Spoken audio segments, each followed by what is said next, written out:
La última vez que prediqué, vimos un poco sobre el tema de la certeza de la salvación.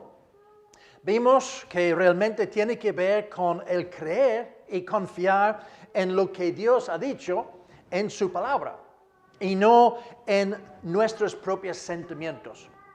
Quizás uno puede engañarse con una falsa humildad diciendo, como dijo una vez una chica a un pastor, la cual trabajaba con su madre en una tienda, creo de veras en Cristo y sin embargo no me atrevo a decir que soy salva por temor a mentir. Y quizás ella pensaba que al pronunciar estas palabras aparentemente tan llenas de humildad y de temor por ofender a Dios, merecían alguna alabanza de parte de su oyente, el pastor. Pero el pastor le mostró el significado de lo que ella realmente había dicho. Tu padre, dijo el pastor, es tratante del ganado, ¿verdad? Supongamos que cuando tu padre viene de la feria, le preguntas, ¿cuántos carneros compró hoy, padre? Y él te contesta que ha comprado 10.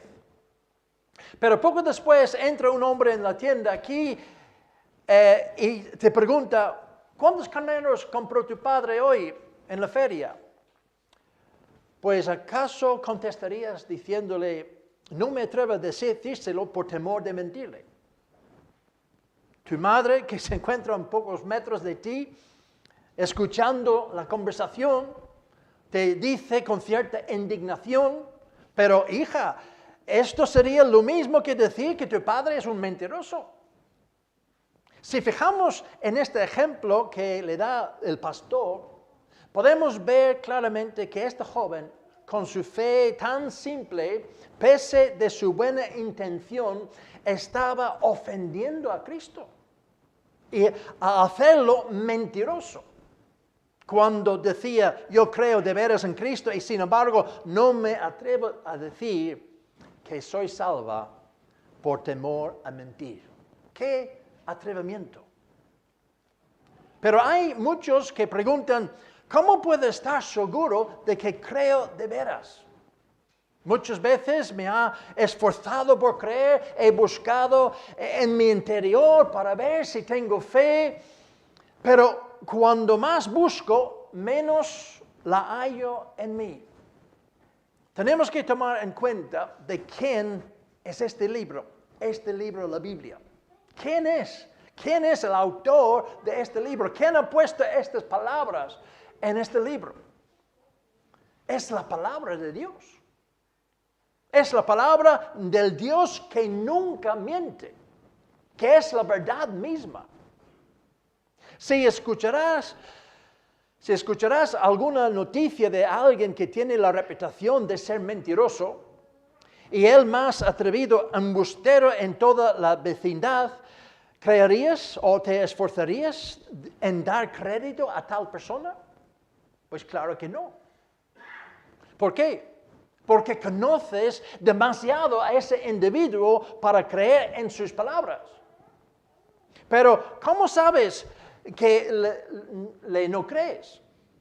¿Miras acaso tus sentimientos interiores o a tu fe?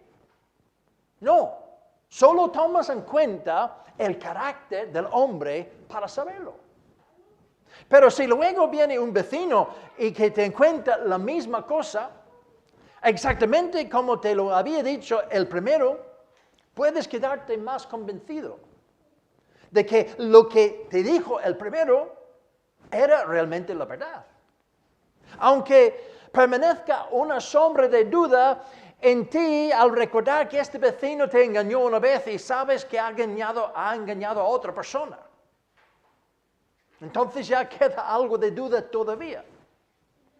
Pero apenas ha salido este hombre de tu casa cuando entra un tercero y este es un amigo íntimo cuya veracidad te inspira la más absoluta confianza. No hace más que confiar la noticia que te dieron los otros dos. Quizás puede que le digas, pues fulano, acaba de decirme eso mismo. Pero conociendo su carácter, pues no quiso creerlo. Pero ahora, después de decírmelo tú, pues lo creo. ¿Cómo puedes saber que le crees a ciencia cierta a tu amigo? Con esta pregunta admitirás, es porque él es una persona de confianza y nunca me ha engañado, ni lo creo capaz de engañarme nunca. Pero quiero que miráis un versículo, o unos versículos allí en 1 de Juan, capítulo 5. 1 de Juan, capítulo 5, vamos a mirar los versículos 9 y 10.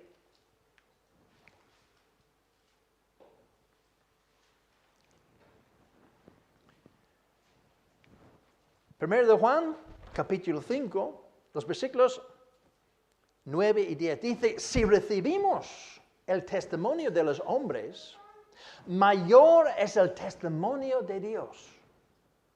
Porque este es el testimonio con que Dios ha testificado acerca de su Hijo. El que cree en el Hijo de Dios tiene el testimonio en sí mismo. El que no cree a Dios le ha hecho mentiroso, porque no ha creído en el testimonio que Dios ha dado acerca de su Hijo. Si recibimos el testimonio de los hombres, mayor es el testimonio de Dios. Es cierto, en cierta ocasión un hombre que no estaba seguro de su salvación le dijo a un siervo de Dios, Señor, yo no puedo creer. A lo que el cristiano contestó con gran acierto, ¿de veras? ¿Y a quién es que no le puedes creer? Y esta sencilla pregunta le abrió los ojos. Hasta entonces había pensado que la fe era alguna cosa misteriosa que debía sentir dentro de sí, un sentimiento de alegría, cosas, y que sin sentirlo no podía tener la seguridad de su salvación. Pero la fe del creyente pone su mira no en sí mismo, sino en Cristo. Y en la obra que acabó allí en la cruz, aceptando confiadamente el testimonio que un Dios fiel da de Cristo y de su obra. Y es por mirar a Cristo, al Salvador, que tenemos la paz del alma, o sea, la paz dentro de nosotros. Cuando un hombre vuelve su rostro hacia el sol, no puede ver la sombra de su cuerpo, porque está mirando el sol. De igual modo, el pecador tampoco puede mirarse a sí mismo y mirar a la vez a Cristo y su gloria. Así pues, vemos que el bendito Hijo de Dios gana mi confianza. Su obra acabada me pone eternamente en seguridad. Y la palabra que Dios ha dado, tocante a los que creen en Él, me da la certeza inalterable de tal seguridad. Encuentra en Cristo a su obra en el camino de la salvación y en la palabra de Dios el conocimiento de esta salvación. Pero quizás alguno se diga, sí, soy salvo, pero como es que experimento tantas fluctuaciones de ánimo que tan a menudo pierdo la alegría, y que me siento tan abatido como antes de mi conversión. Esta pregunta nos lleva a tratar otro aspecto de la salvación que quiero mirar hoy, que es el gozo de la salvación. El gozo de la salvación. Hallarás en las Escrituras que si estás salvo por la obra de Cristo y estás seguro de esto por la palabra de Dios, vas a conservar el gozo y satisfacción espirituales que el Espíritu Santo que habita en el cuerpo de cada creyente. Conviene tener presente que toda persona salva todavía tiene en sí la carne. Es decir, tenemos esta naturaleza pecaminosa en que ha nacido y que empezó a manifestarse desde sus más tiernos años. El Espíritu Santo en el creyente resiste la carne y se ve entristecido por cualquier manifestación de ella, ya sea en pensamiento, en palabra o en hecho. Cuando el creyente anda como es digno del Señor, el Espíritu Santo produce en el alma su fruto, que tenemos ahí en Gálatas 5, versículos 22 y 23. Produce el amor, gozo, paz, paciencia, benignidad, bondad, fe, mansedumbre, templanza. Contra tales cosas no hay ley. Si anda en camino carnal o mundano, el Espíritu se entristece. Y faltan estos frutos en mayor o menor proporción. Expondré su situación como creyente en la forma siguiente. La obra de Cristo y su salvación permanecen juntos o caen juntos.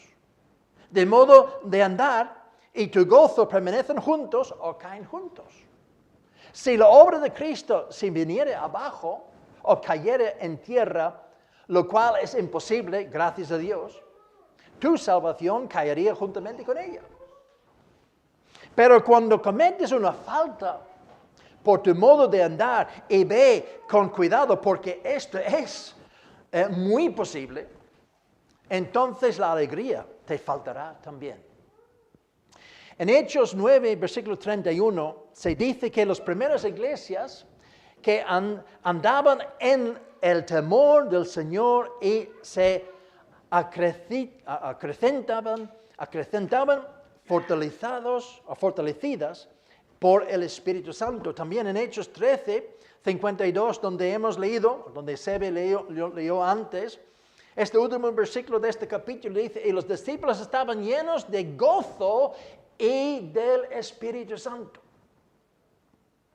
Estaban llenos de gozo y del Espíritu Santo. Mi gozo espiritual estará en proporción con el carácter espiritual de la conducta que observe después de mi salvación. ¿Ves ahora en qué consiste tu equivocación?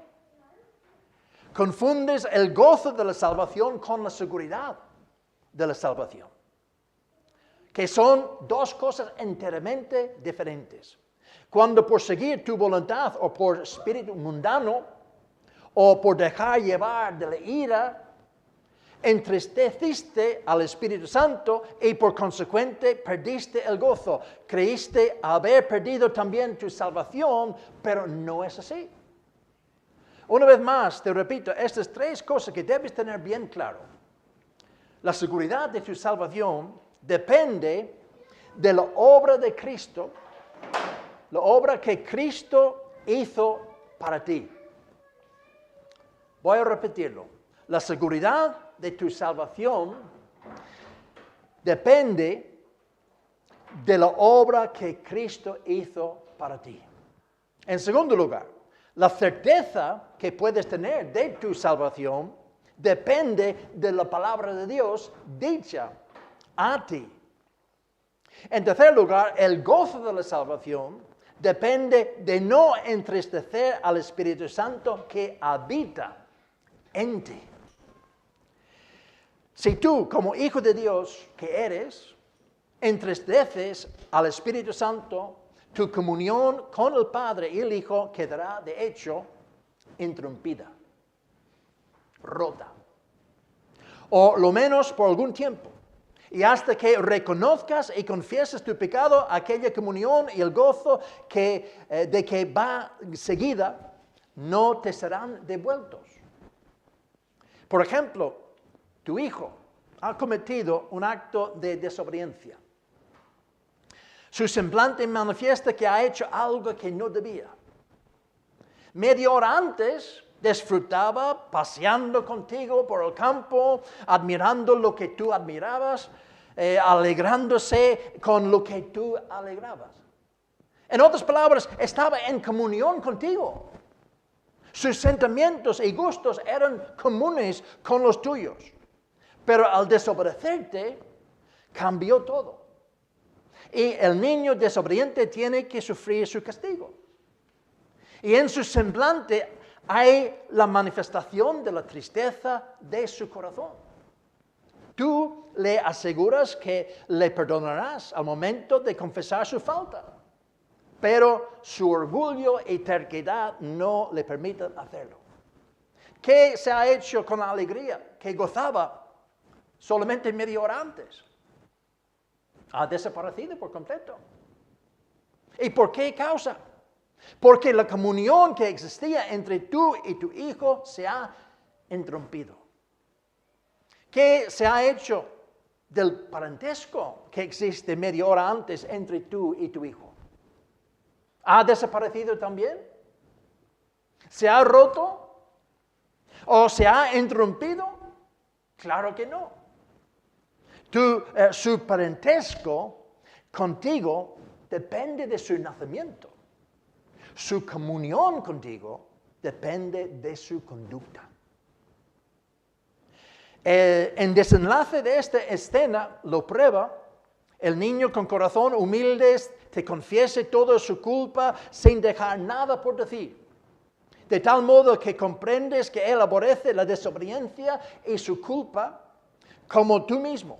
Y en vista de ello, le tomas en brazos y le cubres de besos.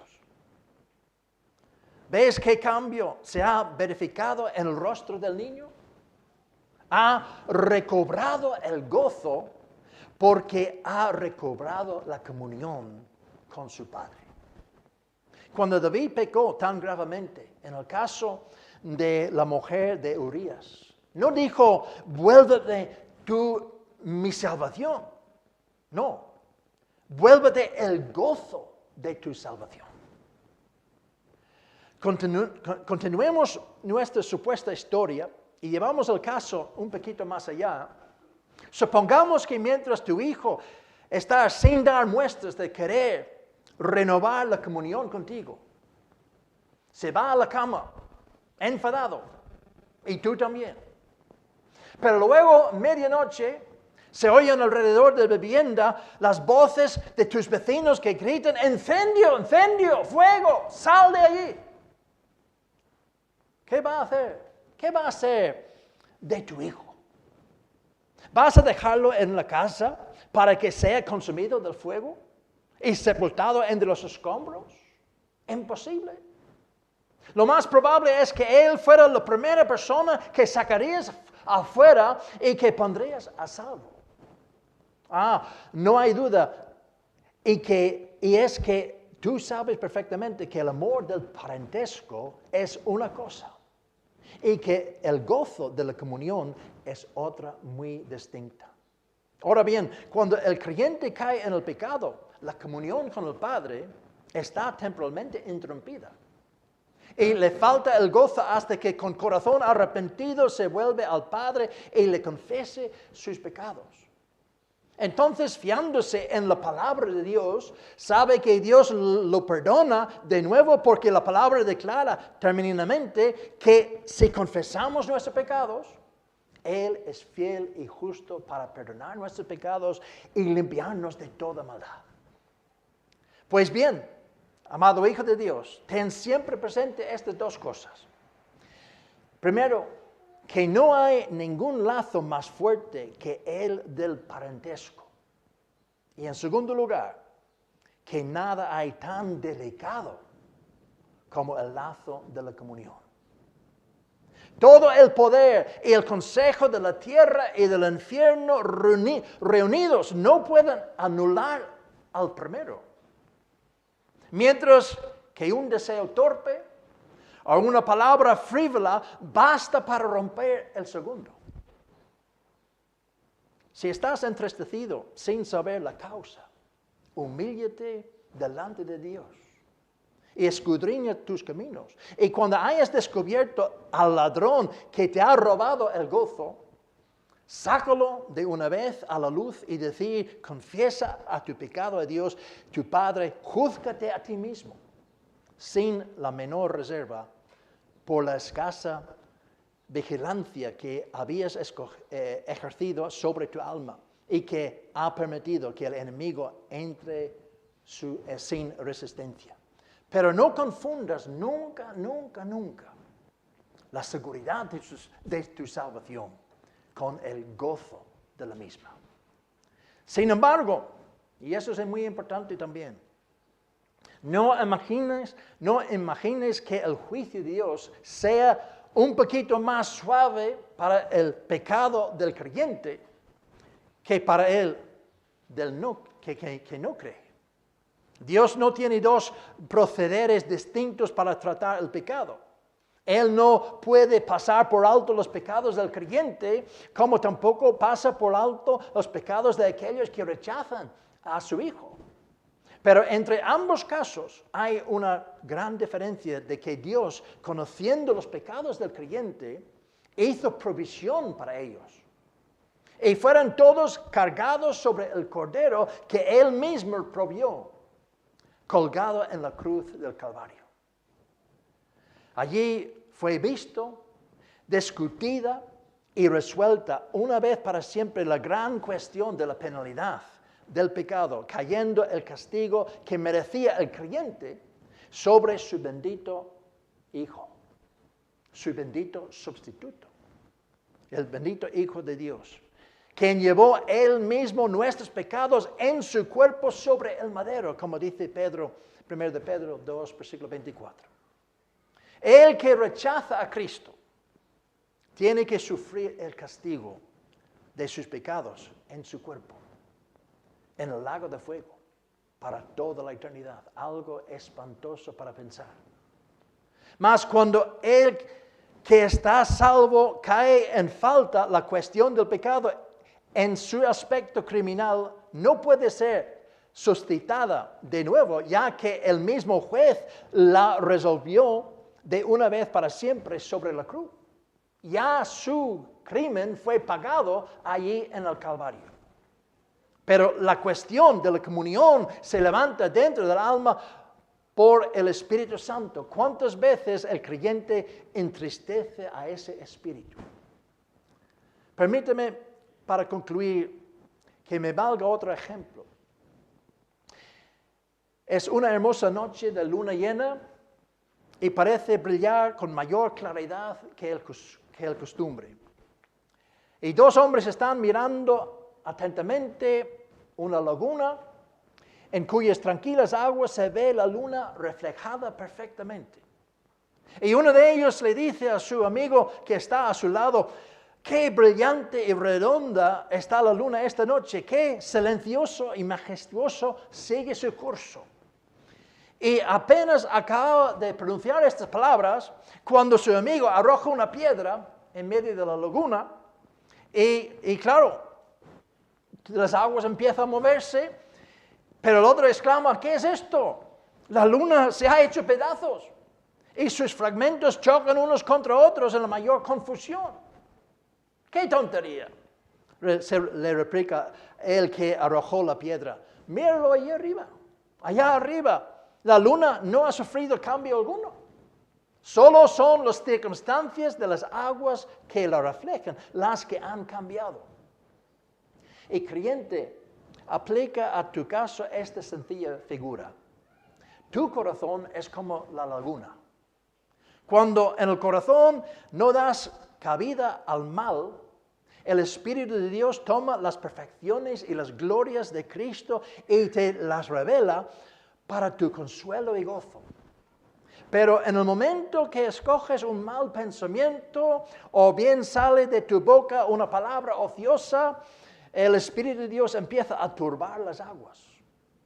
Tus sentimientos de felicidad caen en pedazos. Y estás turbado y intranquilo interiormente. Hasta que con ánimo quebrantado delante de Dios le confieses el pecado que ha sido la causa de tu intranquilidad. Y así se restaura una vez más la calma de tu corazón y disfrutas de nuevo del gozo de la comunión con Dios.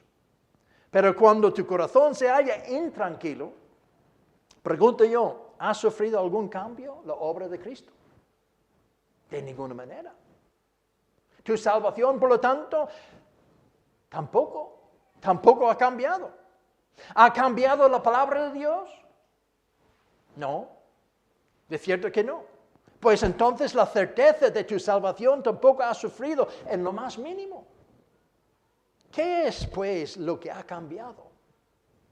Pues es la acción del Espíritu Santo en ti, la que ha cambiado. En vez de tomar las glorias de Cristo y llenar tu corazón del sentimiento de su dignidad, se entristece al tener que abandonar este oficio delicioso para llenar tu conciencia del sentimiento de tu pecado y de tu indignidad.